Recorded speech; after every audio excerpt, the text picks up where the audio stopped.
គ្នាយើងខ្លះ complain ថានៅសាលារៀនច្រើនមុខវិជ្ជាពេកប៉ុន្តែដល់ពេលសួរថារៀនប្រមាណមុខវិជ្ជានៅសាលាពេលច្រើនគាត់ឆ្លើយអត់ចាញ់បើថាប្រហែលជា8មុខឬក៏ប្រហែលជា10មុខបាទនៅក្នុងវីដេអូនេះយើងនឹងមើលទៅលើមុខវិជ្ជាទាំងអស់ដែលត្រូវបានបង្រៀននៅសាលាហើយសូមបញ្ជាក់ផងដែរថាមុខវិជ្ជាទាំងអស់នេះមិនប្រកាសថាមាននៅក្នុងសាលានៅស្រុកខ្មែរយើងទាំងអស់ទេ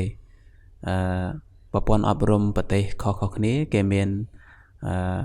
មុខវិជ្ជាដែលរៀននៅសាលានឹងខុសៗគ្នាដែរបាទ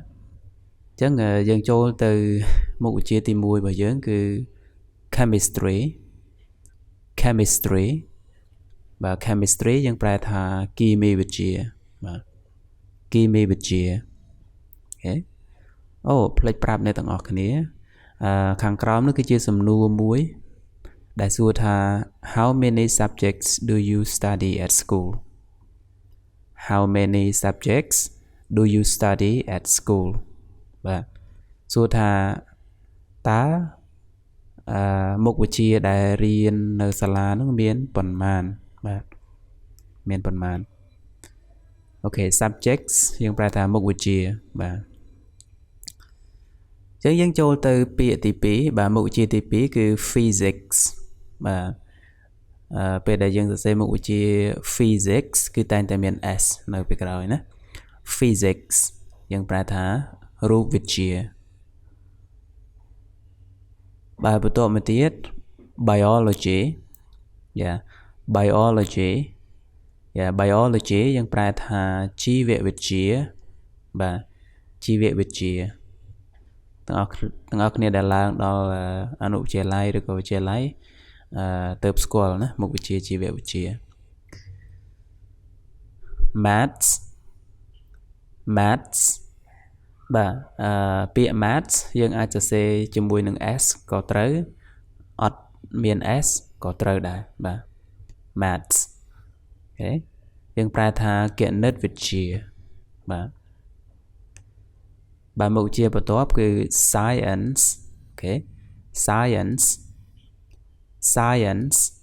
អូខេយើងប្រែថាវិទ្យាសាស្ត្របាទអញ្ចឹងនៅក្នុងមុខវិជ្ជាវិទ្យាសាស្ត្រនេះវាបែងចែកទៅជាច្រើនទៀតបាទវិទ្យាសាស្ត្រសង្គមវិទ្យាសាស្ត្រពិតវិទ្យាសាស្ត្រអីផ្សេងទៀតទៅបាទទាំងអស់គ្នាដែលរៀនបានដឹងបាទ literature បាទ literature បាទយើងប្រែមកថាអក្សរសិល្ប៍បាទអក្សរសិល្ប៍ដូចជាឧទាហរណ៍អក្សរសិល្ប៍ខ្មែរយើងមានរឿងអីខ្លះមានរឿងរាមកេរ្តិ៍រឿងកុលាបបៃលិនរឿងចៅចិត្តអីបាទទុំទាវអីហ្នឹងបាទអញ្ចឹងហ្នឹងគឺជាខ្មែរ literature បាទអក្សរសិល្ប៍ខ្មែរនៅប្រទេសគេក៏គេមានអក្សរសិល្ប៍សម្រាប់ប្រទេសគេដែរសម្រាប់វប្បធម៌គេដែរហ្នឹងហើយ arts បាទ arts យើងប្រែថាមុខវិជ្ជាសិល្បៈបាទខ្ញុំក៏អត់ច្បាស់ដែរថានៅសាលានៅស្រុកខ្មែរយើងនៅវិទ្យាល័យមានឥឡូវនេះមានបង្រៀនមុខវិជ្ជា arts នឹងឬអត់បាទហ្នឹងហើយបើសិនជាអ្នកទាំងអស់គ្នាដឹងអាច comment អ្នកមួយមកព្រោះការពីជំនាន់ខ្ញុំនៅរៀនដូចជាអត់មានទេណាមុខវិជ្ជា arts សិល្បៈការពិតយើងធ្លាប់ឮគ្រូគាត់និយាយអំពីមុខវិជ្ជានឹងដែរប៉ុន្តែជាក់ស្ដែងអត់ដែលបានចូលរៀនមុខវិជ្ជានឹងទេបាទ history បាទ history យើងប្រែថាប្រវត្តិសាស្ត្របាទអ្នកទាំងអស់គ្នាកុំអាន history ណាបាទអាន history ខុសហើយអញ្ចឹងកន្លែង to នឹងវារៀង th អញ្ចឹងសំឡេងរៀងតិចសំឡេងខ្សោយគេហៅ weak sound បាទអញ្ចឹងយើងអានថា history បាទ history អូខេប្រវត្តិសាស្ត្រអូខេពាក្យបន្ទាប់គឺ geography បាទយើងអាន geography ក៏បានយើងអាន geography ក៏បានអូខេ geography យើងប្រែថាភូមិសាស្ត្របាទភូមិសាស្ត្រឬក៏មុខវិជ្ជាភូមិវិទ្យាបាទអូខេ bà bắt đầu một tiết dương miền PE PE nó bị bệnh bảo vệ cứ physical education physical nó cứ rụt riêng cài bảo dưỡng bà hay education nó ca ập rộng chẳng PE physical education dương bà thá ca ập rộng cài và là ngày rưỡi cô dân ha tham mong cây la và nè riêngនៅ high school យើងដឹងហើយមកកីឡាគេធ្វើអីខ្លះហ្នឹងហើយហើយមុខវិជ្ជានេះខ្ញុំគិតថាប្រហែលជាអត់ទាន់មានទេដឹងនៅ high school ស្រុកយើងហ្នឹងហើយប្រហែលជាអាចមានសាលាខ្លះមានខ្ញុំអត់ប្រកាសដែរអញ្ចឹងមុខវិជ្ជានេះគឺ design and technology design and technology គឺការរចនានិងបច្ចេកវិទ្យាបាទ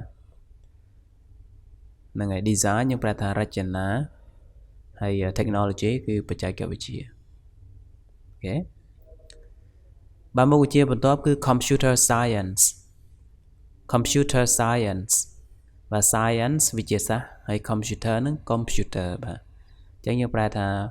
មុខវិជ្ជាសាស្ត្រ computer បាទអញ្ចឹងមុខវិជ្ជានេះយើងមានឬអត់ computer science អូខេបន្ទាប់ទៀតយើងមាន music music គឺម៉ោងតន្ត្រីណាបាទមានមុខវិជ្ជាតន្ត្រីដែរបាទហើយមុខវិជ្ជាបន្ទាប់គឺ foreign language foreign នេះយើងប្រែថាបរទេសបាទដល់ពេល language ភាសាអញ្ចឹងយើងប្រែថាភាសាបរទេសបាទអញ្ចឹងយើងមានមុខវិជ្ជាភាសាបរទេសដែរហ្នឹងហើយសូម្បីតែនៅ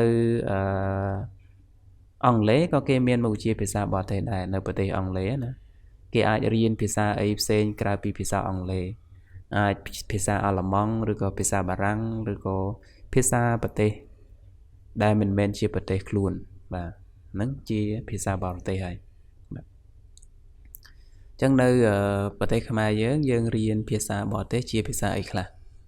មានអង់គ្លេសមានបារាំងមានចិនមានជប៉ុនមានអីច្រើនអញ្ចឹងទៅបាទប៉ុន្តែម៉ោងដែលត្រូវបានដាក់ឲ្យបង្រៀនជាម៉ោងភាសាបរទេសនៅកម្មវិធីសិក្សារដ្ឋមានអីខ្លះអ្នកគ្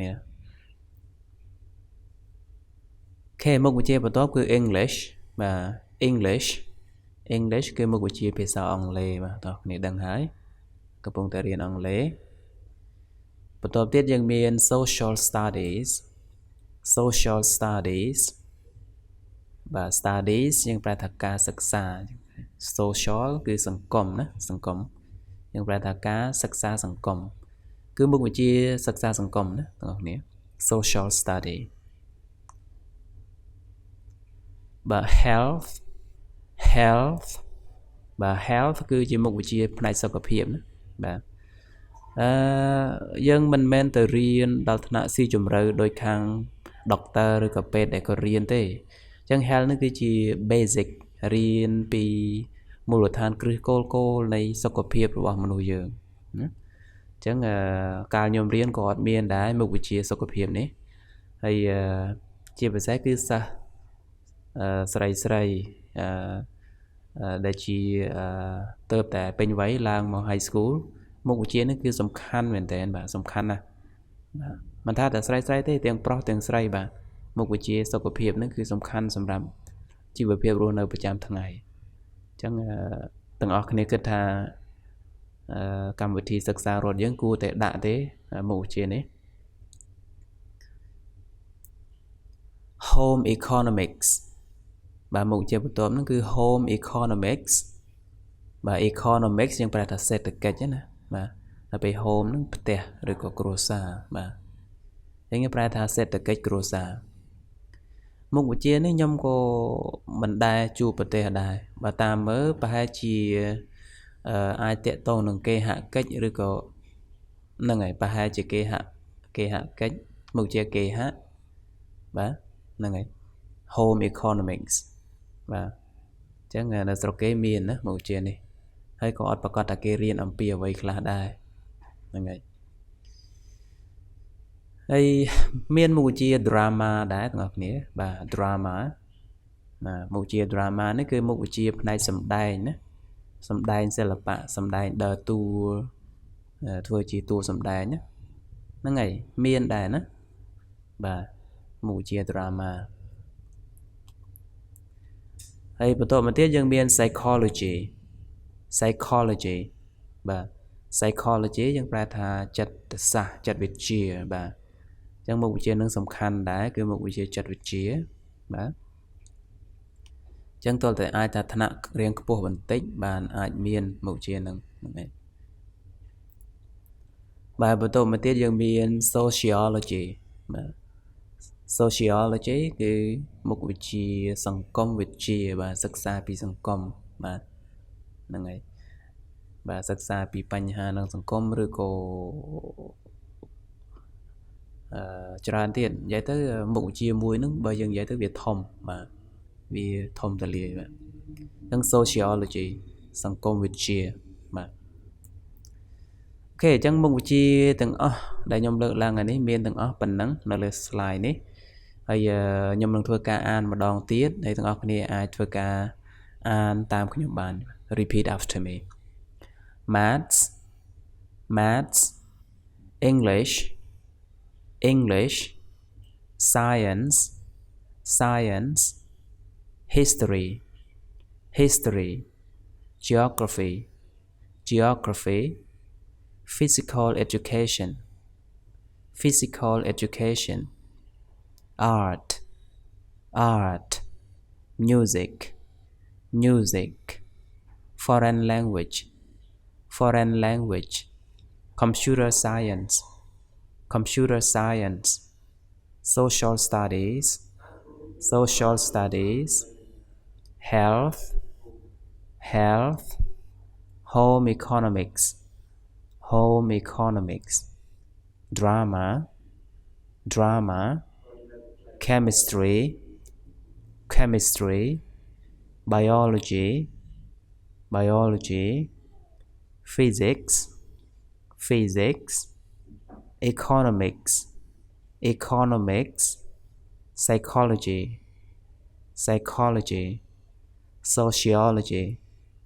sociology បាទអញ្ចឹងនេះបើសិនណាជាយើងមិនមានមុខវិជ្ជាទាំងអស់នេះនៅក្នុងកម្មវិធីសិក្សារបស់ស្រុកយើងទេយ៉ាងហោចណាស់ក៏យើងបានដឹងដែរថាប្រព័ន្ធអប់រំនៅស្រុកគេហ្នឹងគេមានកម្មវិធីសិក្សាអីខ្លះបាទអញ្ចឹងប្រទេសដែលគេជឿនលឿនមួយចំនួនគេមានកម្មវិធីសិក្សាល្អគួរសមដែរល្មមដែលយើងយកតម្រាប់តាមណាបាទដូចជាមុខវិជ្ជាសុខភាពមុខវិជ្ជា science ហ្នឹងគេសិក្សារៀងស៊ីជម្រៅដែរបាទតាក់ទងនឹង computer តាក់ទង technology អីច្រើនបាទប៉ុន្តែគេក៏មិនចោលដែរមុខវិជ្ជាផ្សេងដូចជាភូមិវិទ្យាប្រវត្តិវិទ្យាហ្នឹងបាទអញ្ចឹងអូខេអញ្ចឹងទាំងអស់គ្នាយល់ថាយ៉ាងម៉េចដែរមុខវិជ្ជាដែលយើងរៀននៅសាលាយើងរាល់ថ្ងៃហ្នឹងច្រើនឬក៏តិចហើយយើងពេញចិត្តឬអត់ប៉ុណ្ណឹងចង់ថែមទៀតឬក៏យ៉ាងម៉េចបាទហ្នឹងហើយអូខេអរគុណច្រើនអញ្ចឹងវីដេអូសម្រាប់ថ្ងៃហ្នឹងមានតែប៉ុណ្ណឹងសម្រាប់មុខវិជ្ជាដែលរៀននៅសាលាអូខេ subjects that you study at school ហ្នឹងហើយសម្រាប់អ្នកដែលអត់ទាន់ចុច subscribe ជួយ subscribe ម្នាក់មួយផងហ្នឹងហើយដើម្បីទទួលបានវីដេអូមេរៀនបន្ថែមទៀតបាទអញ្ចឹងបើសិនជាអ្នកនរគ្នាចូលចិត្តវីដេអូនេះជួយចែករំលែកទៅកាន់មិត្តភ័ក្តិអរគុណសម្រាប់ការទស្សនាជួបគ្នានៅវីដេអូក្រោយ